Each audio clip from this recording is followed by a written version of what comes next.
আমরা দেখতে পাচ্ছি শহীদ ওসমান হাদি হত্যা মামলাকে সাগর রুনি হত্যা মামলার মতো বারংবার তার শুনানির ডেট পেছানো হচ্ছে।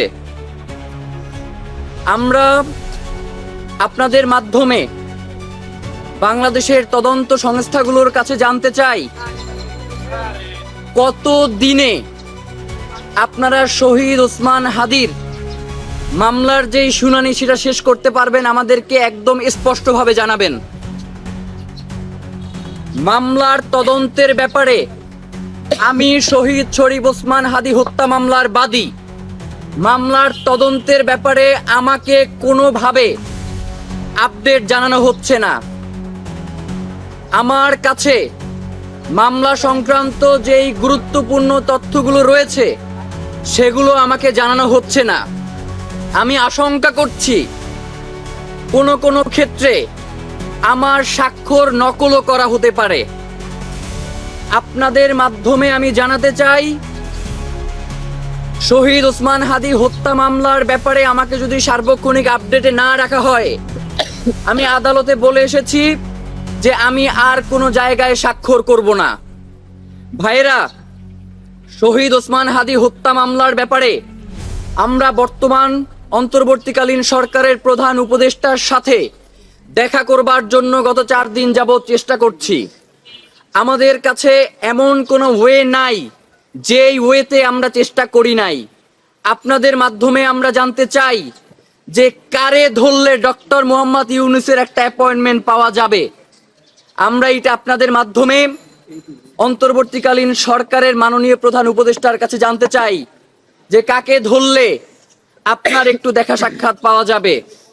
শহীদ ওসমান হাদি তার জীবদ্দশায় বলে গিয়েছেন যে বাংলাদেশের জনগণ এই অন্তর্বর্তীকালীন সরকারের উপর থেকে আস্থা হারিয়ে ফেলেছে।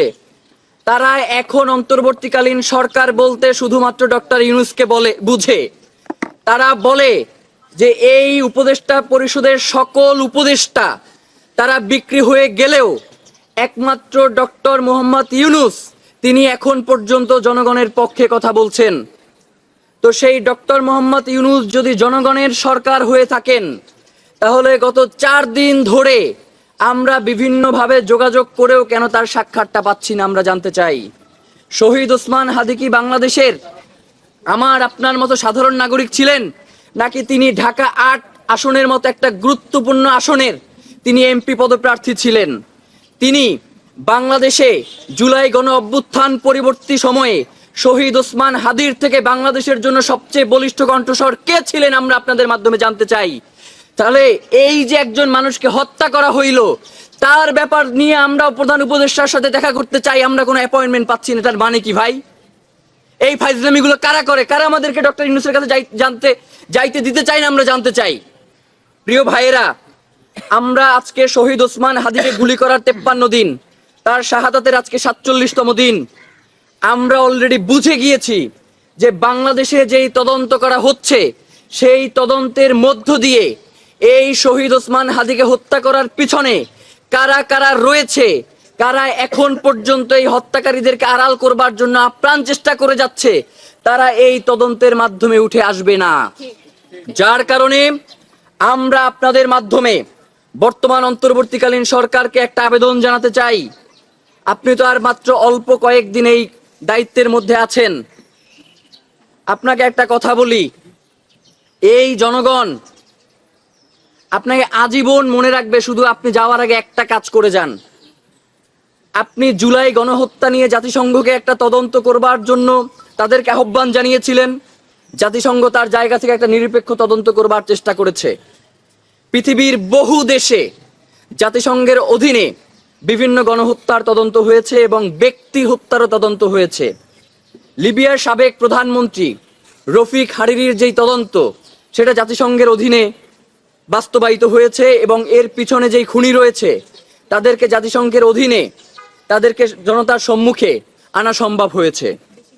তো আমরা আপনাদের কাছে বলতে চাই যে শহীদ ওসমান হাদির এই খুনের পিছনে দেশি বিদেশি চক্র জড়িত রয়েছে, যার কারণে আন্তর্জাতিকভাবে জাতিসংঘের অধীনে যাতে শহীদ ওসমান হাদি হত্যা মামলার তদন্ত হয়, যার কারণে বর্তমান অন্তর্বর্তীকালীন সরকারের প্রধান উপদেষ্টা ডক্টর মোহাম্মদ ইউনূসকে আমরা শহীদ ওসমান হাদির পরিবার এবং ইনকিলাব মঞ্চের পক্ষ থেকে আহ্বান জানাতে চাই, আগামী 24 ঘন্টার মধ্যে আপনি জাতিসংঘের কাছে একটি শহীদ ওসমান হাদির হত্যার তদন্তের জন্য একটি চিঠি প্রেরণ করুন। প্রিয় ভাইয়েরা, আপনারা জানেন যে গত কয়েকদিন ধরে মিডিয়ার মাধ্যমে আপনারা দেখছেন যে শহীদ ওসমান হাদির পরিবারকে এই দেয়া হচ্ছে, শহীদ ওসমান হাদির পরিবারকে ওই দেয়া হচ্ছে। আপনাদেরকে একটা কথা বলি, শহীদ ওসমান হাদির 14 গোষ্ঠীরেও যদি কিনে ফেলেন আপনারা, শহীদ ওসমান হাদির হত্যার বিচার না করে আপনারা কোনোভাবেই পার পাইতে পারবেন না। আপনাদেরকে অবশ্যই শহীদ ওসমান হাদির হত্যার বিচার করতে হবে। ভাইয়েরা, প্রেসিডেন্ট জিয়াউর রহমানের শাহাদাতের পরে তার পরিবারকে সাহায্য সহযোগিতা করা হয়েছে, সেই ব্যাপারটা নিয়ে আমি কাউকে কোনো প্রশ্ন করতে দেখি নাই। আওয়ামী লীগের এই পতিত যেই স্বৈরাচার ফ্যাসিবাদী শাসনের যেই কর্ণধার ছিলেন শেখ হাসিনা, তাকেও রাষ্ট্র ক্ষমতা থেকে বিভিন্নভাবে শেখ মুজিবুরের মৃত্যুর পরে তাকে সহযোগিতা করা হয়েছে। শহীদ ওসমান হাদির মতো একজন গুরুত্বপূর্ণ ব্যক্তির পরিবারকে যদি সহযোগিতা করা হয়, তাহলে এই সহযোগিতার মাধ্যমে খুনের বিচার কিভাবে ধামাচাপা পড়ে যাবে আমরা জানতে চাই। সরকার এই জায়গায় ফাজলামিটা কি করে? সরকার কি করে? যাদেরকে সাহায্য করা দরকার তাদেরকে সাহায্য না করে এর আশেপাশের লোকগুলারে তারা সাহায্য করে এই জায়গাটাকে বিতর্ক সৃষ্টি করতে চায়।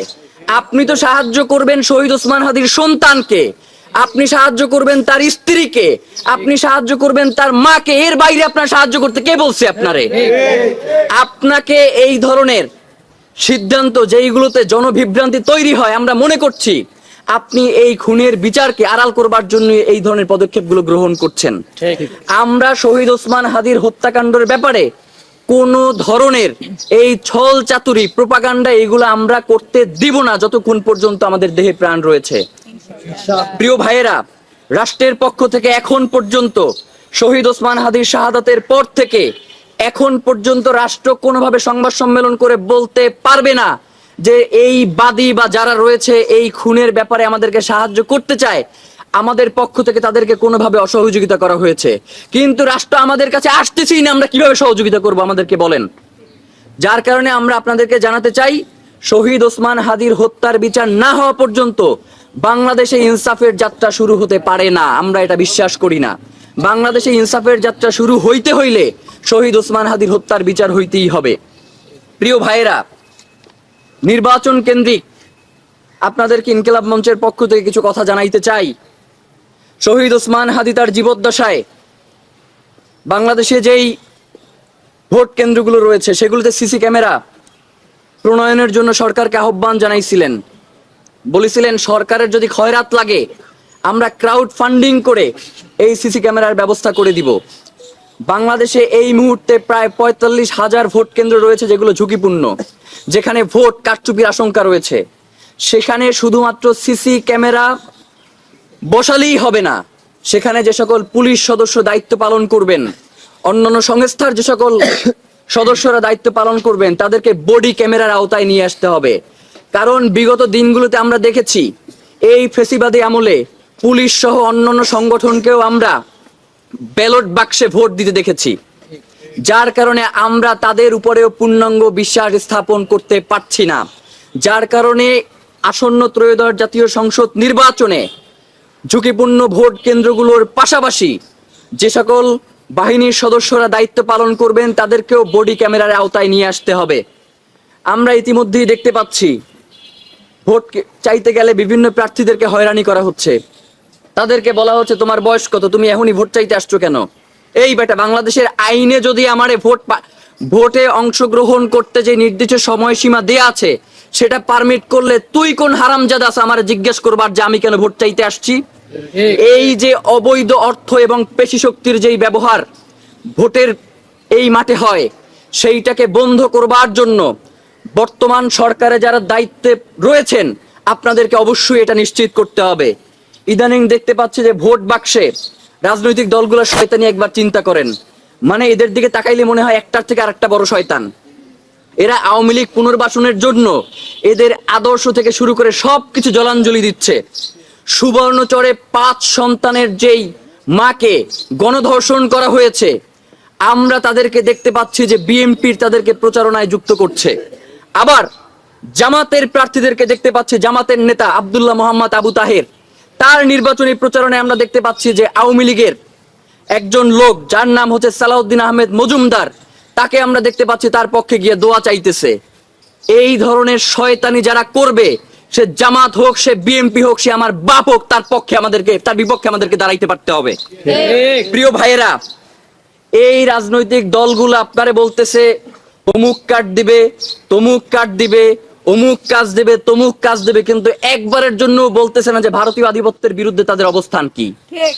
একবারের জন্য তারা বলতেছে না বাংলাদেশের পররাষ্ট্র নীতি কি রকমের হবে, আগের সেই স্বামী স্ত্রীর পররাষ্ট্র নীতি হবে, নাকি একটি প্রতিবেশী রাষ্ট্রের সাথে যেই ধরনের পররাষ্ট্র নীতি অন্যান্য দেশ পালন করে সেই ধরনের প্রতিবেশী রাষ্ট্রের সাথেই আমরা পররাষ্ট্র নীতি বাস্তবায়ন করব। এবং প্রতিরক্ষা নীতির ব্যাপারে তাদের কোনো সুস্পষ্ট অবস্থান নাই। এই অবস্থান যারা নিশ্চিত করতে পারবে, আমরা জনগণকে তাদেরকে ভোট দেওয়ার জন্য উদ্বুদ্ধ করব।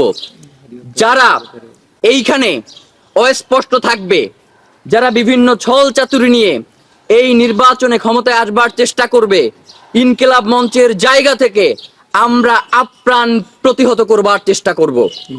প্রিয় ভাইয়েরা, শহীদ ওসমান হাদি ঢাকা ৮ আসনের অত্যন্ত গুরুত্বপূর্ণ একজন প্রার্থী ছিলেন, তাকে খুন করা হচ্ছে।